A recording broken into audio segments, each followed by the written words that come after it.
Have you ever witnessed the exact moment a suspect realizes they can't escape the truth? In this video, we take you inside the interrogation room where John Duby Jr., the suspect in a hit-and-run case, faces undeniable evidence. From his panic after discovering he was caught on camera to his clumsy excuses, every minute of this video is packed with intense suspense. Dive into the details and uncover how the police cracked this case wide open. Don't forget to hit the subscribe button today to enjoy exclusive videos, in-depth analyses, and special perks from us. Just one click to make sure you never miss a single moment of these dramatic cases. We are with a bad man from two persons. This one. So this one, I think he was trying to enter the left side of the road, and then he just came in. Can you blow it up for me?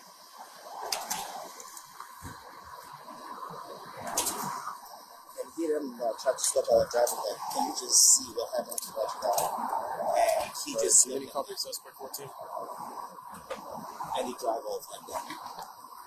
Guy's gonna be uniform, Whiskey Hotel, 2 Golf, and a black Toyota sedan. How you doing? Did you see the driver at all? Older white male. On March 9, 2024, a peaceful afternoon suddenly turned chaotic. Multiple emergency calls flooded the police hotline, reporting a horrifying hit-and-run involving a cyclist. When officers arrived at the scene, the sight was grim. The victim, battered and bruised, was struggling to sit up on the roadside, visibly in pain, but determined to hold on. As officers assisted the injured cyclist, a witness approached with trembling hands, holding a phone containing a video of the incident. According to the witness, a blue Toyota Corolla had violently struck the cyclist while he was changing lanes. The force of the impact was so severe that it hurled the cyclist into the shoulder of the road. Yet, the most shocking part was the driver's reaction. He drove away as if nothing had happened. I think he speaks Spanish because we told him we can't just. So did he? He only spoke Spanish? Yeah, I think we kind of speaks, but we said we can't just leave the guy and check in if he's okay before you drive. So he didn't really say anything to you guys? No. Okay. Hey, can you email me that picture?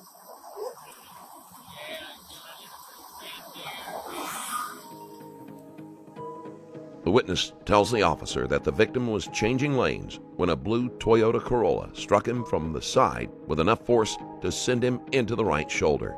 A second witness stopped in front of the driver, forcing the man to pull over. Later, the suspect would claim that this made him nervous and affected his decision to leave the area. Is this your guys' car? This is my car, yeah. Oh, were you guys just walking? It was right in No, front no, of me. we were in the. Oh, we appreciate you guys stopping. We're good to go then. All right. You want me to get a tour for the...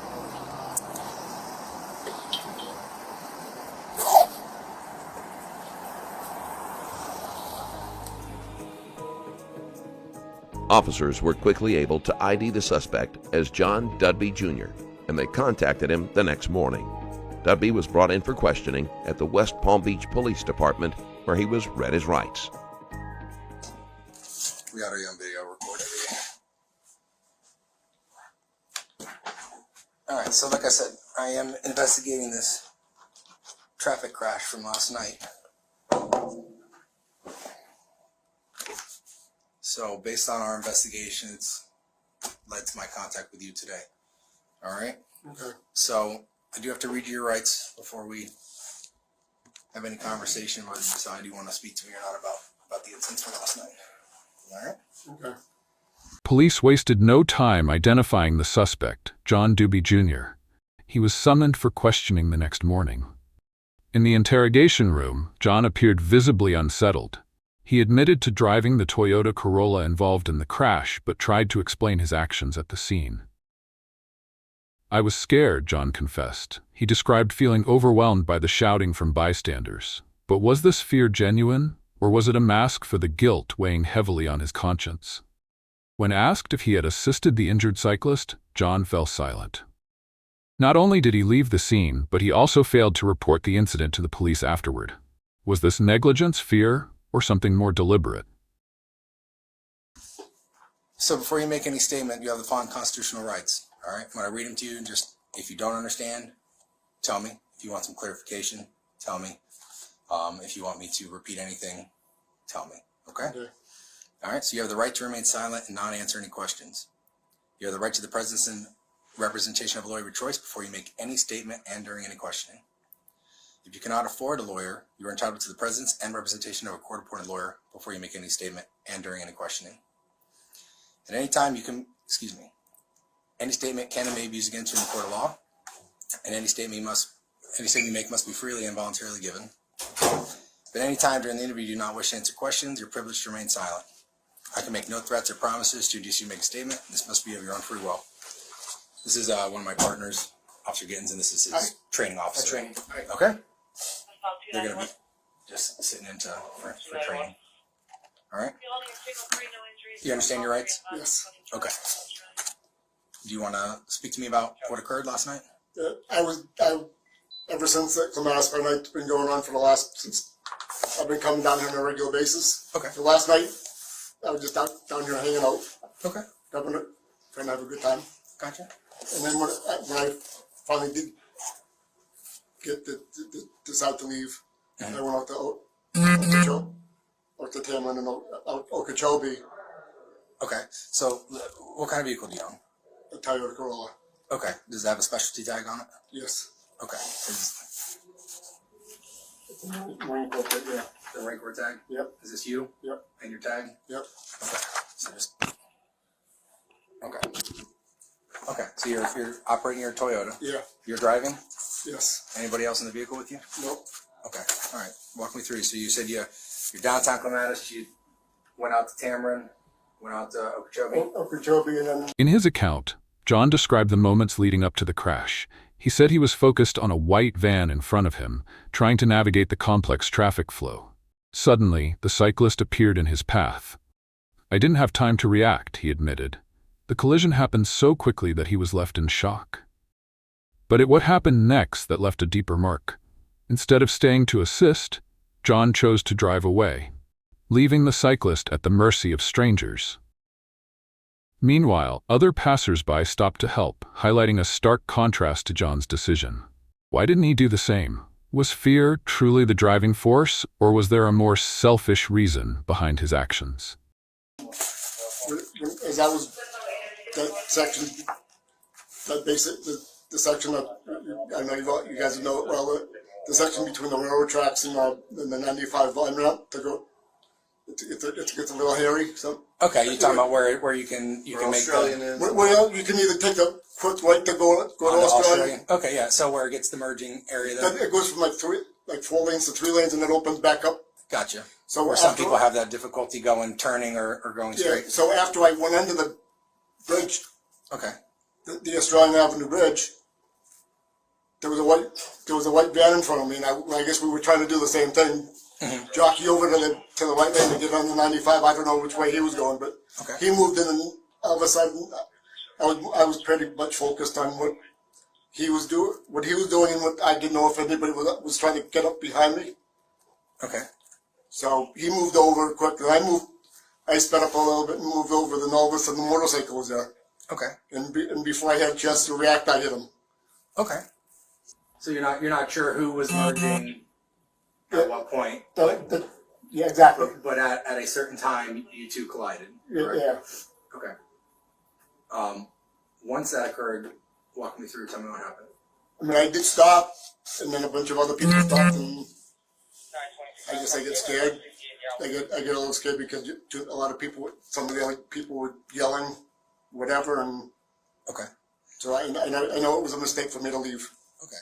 So you stopped. Did you attempt to render any aid to him? No. By the time I got out, there's a few other people that actually were at him rendering aid. Okay, gotcha. And you didn't provide any information? No. Okay. As the questioning continued, John's unease grew more evident. I feel guilty, he admitted, though his words lacked conviction. He claimed that the bystanders' shouting made him anxious and confused, possibly distorting his perception of the situation. Could this anxiety have clouded his judgment, or was it an excuse to avoid responsibility? Police posed a critical question. Why didn't he report the incident, even when he had the chance? John acknowledged seeing police near his home later that night, but avoided approaching them. This raised further doubts about his motives, and whether his fear was genuine or simply a convenient justification. And then what did you do after that? Got in my car and went home. Got in your car and went home? Okay, did you report it to any law enforcement officers No, from your house? I mean, I probably should have gone to the Gordon's police station. Okay. And then what's your current address? Where did you drive to? Okay. This complex? This is a photograph of his vehicle parked. And when I went home, I was, yeah, that's. Is this the damages on your vehicle? Okay. Did you drive this vehicle here today? Yeah. Okay. Where's it parked there? In the garage.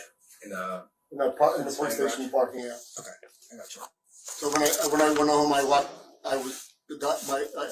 wife and I have 2 little dogs. So when I took them out, that's when there were like 4 Gardens police officers that showed up, and they were just walking around, and Okay. I kind of thought that's what it was about. Okay, so you saw Gardens PD out there? Yep.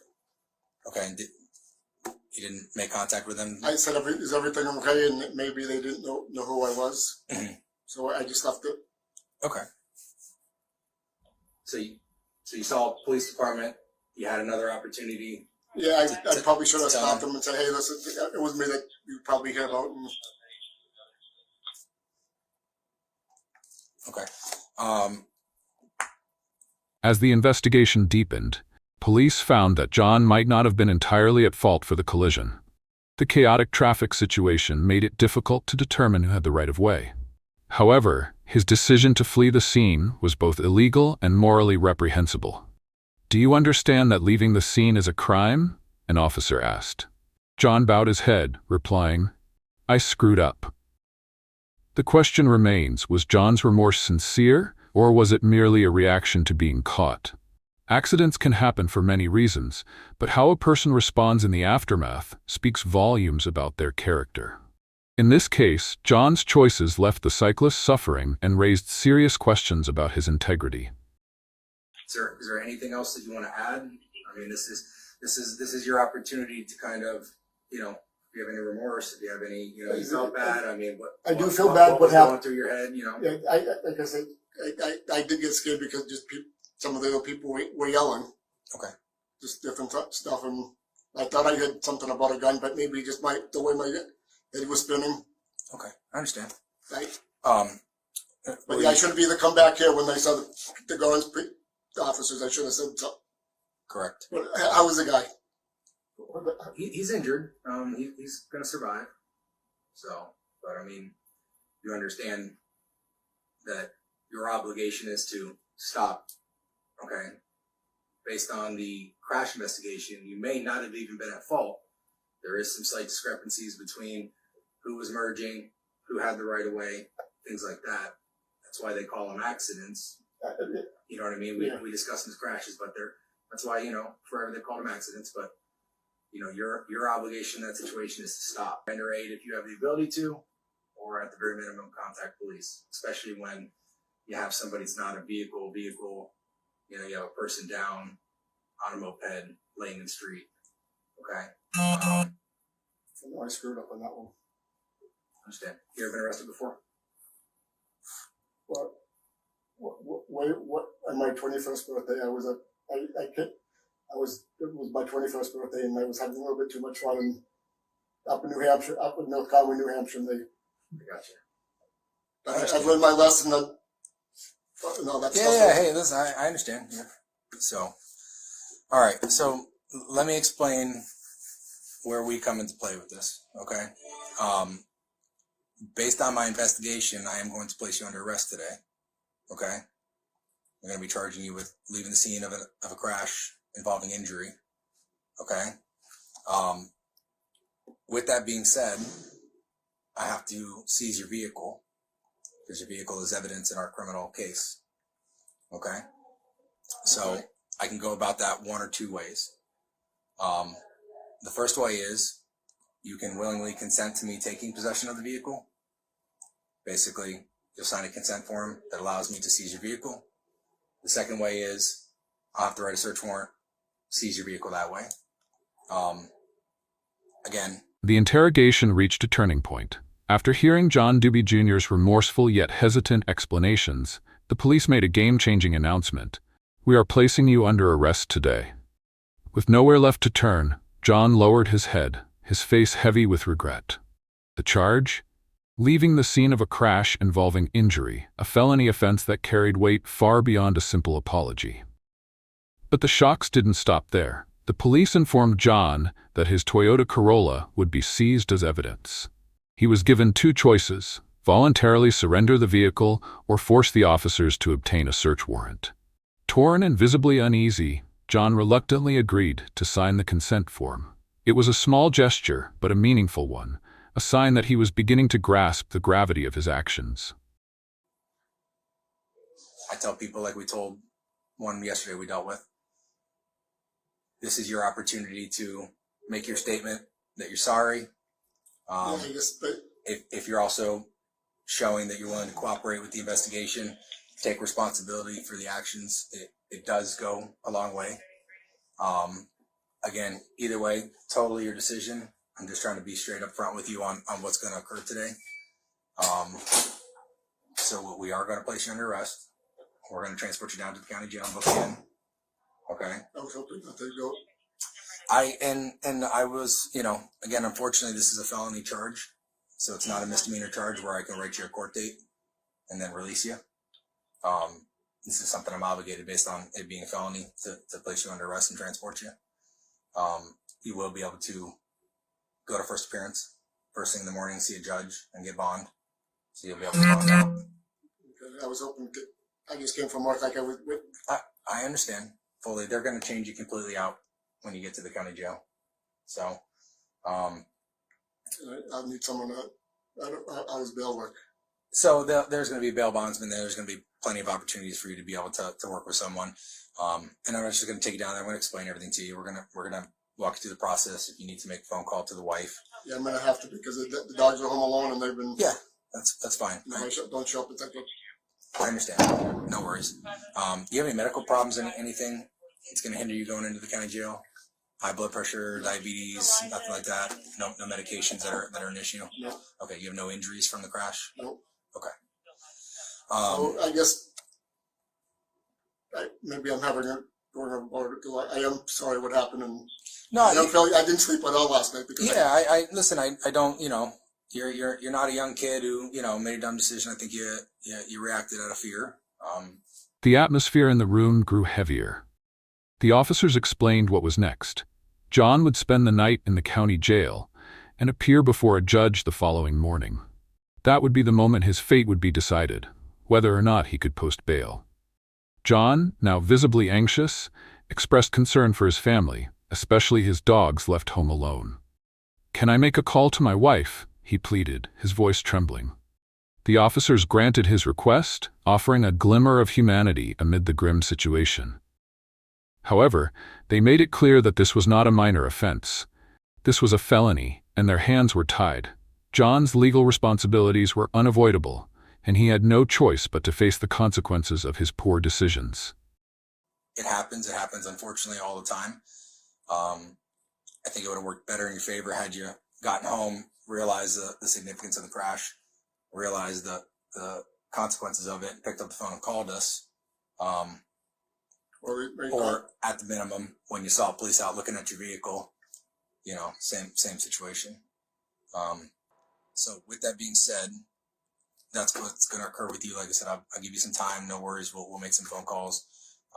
We'll walk you through the process. You're not going to be in the dark. We'll explain everything to you. There's no way I can go home. I'm just asking. Yeah, I'm going to be straight up with you. Felony. Right, because it's a felony. I don't have any discretion in the case. Okay.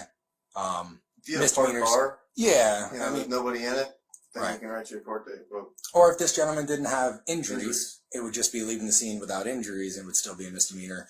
I'd write you a traffic citation right now and you'd be on your way. With that being said, because he does have injuries, although not serious bodily injury, which would just raise the felony from 3rd degree to 2nd degree, I am still obligated to place you under arrest for it. Okay. So that's what's going to occur. Number one. The next thing is your vehicle. Are you willing to consent to the vehicle? Yeah. I mean, it saves me a couple hours worth of work. I mean, it's honestly, you have to be the one to sign away for me to seize the vehicle. Again, if not, I'm going to go write a search warrant, get a judge to sign it, and then we're going to seize it. Again, like we explained to the person last night, is that your only mode of transportation? As the questioning continued, the focus shifted to the critical piece of evidence: John's vehicle. He agreed to sign the form allowing the officers to seize his car, a sign of his cooperation. Yet behind this decision lay an undercurrent of worry. John knew the vehicle would be held for an extended period, only to be released once the case was closed or upon his attorney's approval. When John signed the document, his hands slightly trembled. Was it a sign of genuine remorse or simply the realization that his options were dwindling? Well, this car, yeah. Well, my wife has a car, but okay. I got you. I understand. So, with that being said, when you do post bail, you're going to need to contact an attorney or be provided a public defender, whichever. At that point, you can get with your representation and determine if they are willing to sign away the release of the vehicle. So basically, we keep the vehicle for evidence purposes until the case is closed. That could be months. But if your defense attorney decides, hey, we're going to inspect it, we don't need the vehicle, we can release it, and then we can release it back to you. But we can't do that until your side of your representation provides us that ability to. So like I said, if you're willing to, I'll get the consent form, fill it out. You can tell me where it's parked at, give me the key. We'll take it. It's going to go over to our secure homicide lot where it's going to stay until you seek that representation and work that out on your side. Does the police department or the sheriff's office provide the public defenders? So yeah, so again, like I said, if you cannot afford an attorney, the Palm Beach County will provide you a public defender. So you'll have that option. All that's going to be explained to you when you get released. You're gonna get provided with some information. You'll be able to seek information from the bail bondsman, who's going to be able to provide you with a bail. He's going to either need collateral or you're going to have to sign document. You'll go into contract with the bail bondsman on being released on bail. Before concluding the interrogation, one of the officers delivered a sobering statement.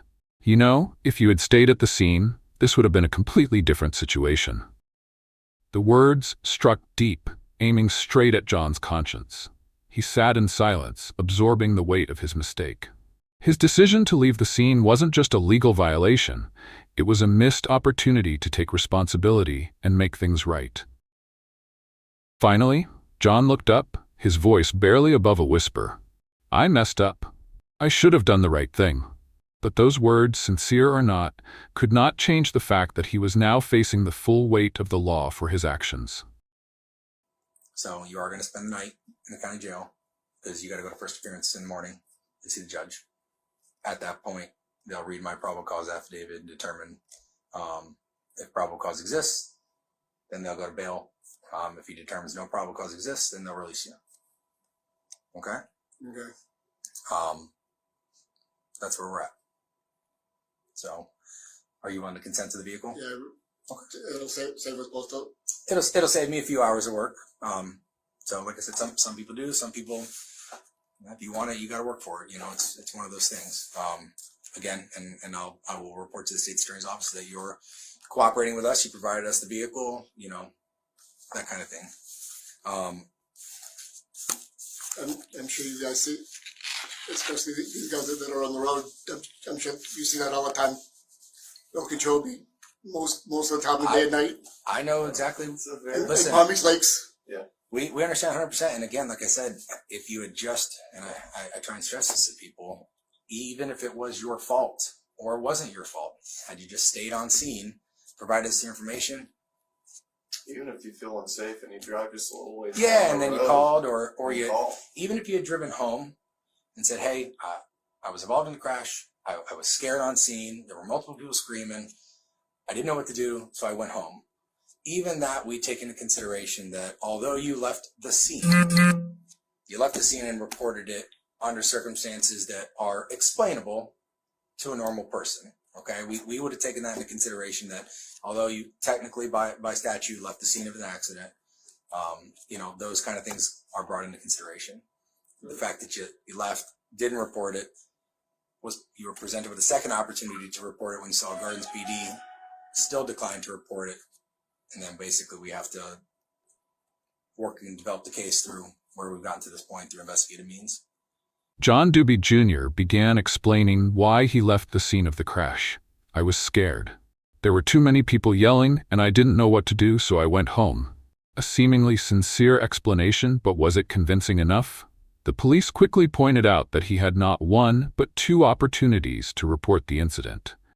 Instead of doing the right thing, he chose silence, first at the scene and later when he saw officers near his home. This moment revealed the tension in John's mind. Was it truly fear that drove him to flee? Or did he instinctively know that staying would mean facing legal consequences he wasn't ready to confront? Even more intriguing, one critical question was left unanswered. Was John under the influence at the time of the crash? This could have been a pivotal factor, but it was now too late to determine. All right. Where is the car parked? It's in the lot behind, garage. in the city garage in behind the city garage. Yeah. Okay. What? When I got out of the garage, when I came down the sidewalk and there was a pickup. Did you come from? Which sidewalk did you come down? Did you come down? I came down. Clematis side? I came down the Clematis side. There was one of the Ford pickups was pulling in. Pulling in. Okay, so you're right there. Okay. And I saw, but I think we probably all out there. What floor? Floor? As soon as you walk, it's about halfway up on the left-hand side. First floor? All right. So what I'm going to do is I'm going to have my partner here. He's going to Yes, sir. take you over to probably you have. Let me do this. Is there anything else you want to add before I end the video interview, and then we'll discuss the rest of the stuff. No, I just to go over the driving. I just wasn't sure who was merging what. And yeah, I understand. And again, I mean, so let me for clarification purposes. So you're westbound. Were you in the lane that would have taken you north on Australian, or were you already in the center lane? As I was turned the corner and gone over the railroad tracks. Okay. I moved overland because you were anticipating that already. The Australian. Okay, so you're in the straight travel lane at that point. Yeah. You don't have to merge. And then as I went under the Australian bridge, you can get back over to the right. So I was trying to pay attention to it was a full size. I forget what kind of van, but it was either a Chevy or Ford full size van. I was focused on him and anybody else that might have been coming off Australian. Okay. In his continued testimony, John provided further details about the crash. He described driving in the main lane, attempting to merge onto the highway when a motorcycle suddenly appeared. His attention was entirely on a van ahead, and when the van shifted lanes, John didn't notice the motorcycle that was now directly in front of him. He admitted to speeding up to avoid other vehicles, but this very action led to the fatal collision. The police confirmed that the point of impact on John's Toyota Corolla, the front passenger side, matched his description. However, this only underscored one glaring truth. John's lack of awareness during the lane change caused the severe accident. One moment of carelessness, and the consequences were irreversible. And then the guy in the van moved over, and the motorcycle was there. Okay, so he was merging on Tokechobe. I was behind him going You're in over the straight bridge. lane, and you started to merge back over to get on the 95. Yes. Okay, so for clarification, you're westbound. You went underneath the overpass of Australian. Yep. He came on the on-ramp, and he was westbound, and you merged over. I was behind him. I was right behind the van. Then You were he behind moved the over. van. Then The he van moved over. The van? The van moved over. The motorcycle was there. And I would say it had a light. It had the bike. Was supposed to have a tail light, but I'm not sure if it was on or not. Okay. So that's what. Because the impact was in the front passenger side of your vehicle. Yeah. Okay. So he's coming on the off ramp. You merge over, you don't see him, you make contact with him. Yeah. Yeah, the van moved over. The van moved over Out of the way, and you moved over. and I sped up to make sure I wasn't going to hit anybody over here. Gotcha. And change lanes. I was trying to change lanes to go north on the 95. I gotcha. I know. I got it 100% now. Okay. And then the motorcycle, scooter, whatever was there. Yeah. Okay. As the interrogation neared its end, John was asked to hand over his personal belongings. He provided his car keys, phone, and a wallet containing cash, credit cards, and his driver's license. Although he was allowed to keep his phone for communication, his expression revealed growing anxiety. He knew the situation was now completely beyond his control. Based on the evidence from witness statements, photos of the scene, and the victim's injuries, John Duby Jr. was officially charged with leaving the scene of a crash involving serious bodily injury. A heavy silence filled the interrogation room as John came to terms with the fact that his actions had not only severely harmed another person, but also left an indelible mark on his own life. All right. No worries. And again, that's all going to be documented, and I will verify that the crash report and your statement line up as far as what you're saying, what they're saying. Okay. And I don't know where the guy in the bike scooter came from. He was just there. Right. When the van moved over. Okay. Do you have anything? What do you have on your person currently? I have my car keys. I have my wallet. Okay. My cell phone. That's fine. You can take your phone with you. That way you have means. If you want to take what's in your, you have a bunch of stuff in your wallet. I have some money, some debit card, credit card. Okay. License. At the end of this interrogation, John Duby Jr. faces the charge of leaving the scene of an accident involving serious bodily injury. This charge could result in jail time, hefty fines, and a criminal record that will follow him for life. It's a costly lesson for all of us. Never let fear overshadow your responsibility and morality. Share your thoughts with us. What would you do if you were in his shoes? Don't forget to hit the subscribe button today to enjoy exclusive perks, and make sure you never miss any of our future crime analysis videos.